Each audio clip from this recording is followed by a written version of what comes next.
ഞാൻ ഇന്ന് വളരെ എക്സൈറ്റഡ് ആണ്. കുറേ നാൾക്ക് ശേഷം ഞാനൊരു റോഡ് ട്രിപ്പ് പോവുകയാണ്. പാലക്കാട് ടു ചെന്നൈ. ഏകദേശം ഒരു 10-11 മണിക്കൂറോളം യാത്രയുണ്ട്.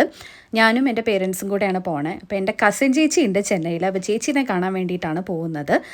നമ്മൾ ചെന്നൈയിൽ എത്തിയ ദിവസം നമ്മളെങ്ങോട്ടും കറങ്ങാനൊന്നും പോയില്ല. നെക്സ്റ്റ് ഡേ നല്ലൊരു ബ്രേക്ക്ഫാസ്റ്റ് ഒക്കെ കഴിച്ചിട്ട് ഒന്ന് സിറ്റിയൊക്കെ കറങ്ങാമെന്ന് വിചാരിച്ചു. ഒരു ഹോൾ ഡേ മാത്രമേ ഞാൻ ചെന്നൈയിൽ ഉണ്ടായിരുന്നുള്ളൂ. അതുകൊണ്ട് തന്നെ ഒരുപാടൊന്നും കാണാനൊന്നും സമയമില്ല.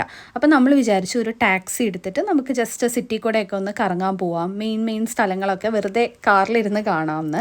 ഒന്നും ഇറങ്ങി കാണാനുള്ള നമുക്ക് അത്രയും സമയവും ഇല്ല. നമ്മൾ ജസ്റ്റ് പെട്ടെന്ന് വന്നൊരു വിസിറ്റാണ്. അപ്പോൾ ചെന്നൈ സിറ്റിയൊക്കെ കാറിലിരുന്ന് ഞാൻ കണ്ട കാഴ്ചകളാട്ടോ ഈ വീഡിയോയിൽ കാണിക്കുന്നത്. എനിക്കറിയാം ഈ ക്ലിപ്സ് ഒന്നും ഒട്ടും പെർഫെക്റ്റ് അല്ല, പക്ഷെ എൻ്റെ ഒരു മെമ്മറിക്ക് വേണ്ടിയാണ് കേട്ടോ ഞാനിതെല്ലാം ഡോക്യുമെൻ്റ് ചെയ്തത്. ചെന്നൈ സിറ്റിയിലുള്ള എല്ലാ മെയിൻ സ്ഥലത്തു കൂടിയും നമ്മൾ വെറുതെ ഒന്ന് കറങ്ങി. ഈ ലൈറ്റ് ഹൗസ് മനസ്സിലായോ? ഗില്ലി സിനിമയിലുള്ളതാ. നമ്മൾ എവിടെ ഇറങ്ങുന്നില്ലെന്നാണ് വിചാരിച്ചത്. പക്ഷേ ടി നഗർ എത്തിയപ്പോൾ അവിടുത്തെ കടകളൊക്കെ കണ്ടപ്പോൾ ഒന്ന് ഇറങ്ങാൻ തോന്നി. അങ്ങനെ അവിടുത്തെ രത്ന സ്റ്റോഴ്സിൽ കയറി. അവിടെ കയറിയപ്പോൾ ഉണ്ട് ഇഷ്ടം പോലെ സ്റ്റീൽ പാത്രങ്ങളുടെ കളക്ഷൻസ്.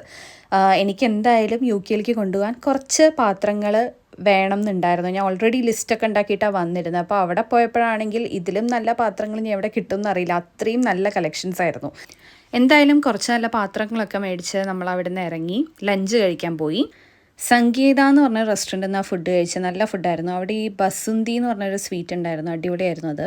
വൈകുന്നേരം തന്നെ നമ്മൾ സിർസേരിയിൽ തിരിച്ചെത്തി. ഇവിടെ ചേച്ചിയുടെ ഫ്ലാറ്റിൽ നിന്ന് നോക്കിയാൽ നമുക്ക് TCS കാണാൻ പറ്റും. TCS കൊച്ചിയിലായിരുന്നു ഞാൻ ആദ്യമായിട്ട് വർക്ക് ചെയ്തത്. അപ്പോൾ എനിക്ക് ഇവിടുത്തെ ചെന്നൈ TCS കണ്ടപ്പോൾ എന്തോ ഒരു സന്തോഷം തോന്നി. നെക്സ്റ്റ് ഡേ ചെന്നൈനോട് യാത്ര പറഞ്ഞ് നമ്മൾ തിരിച്ചു.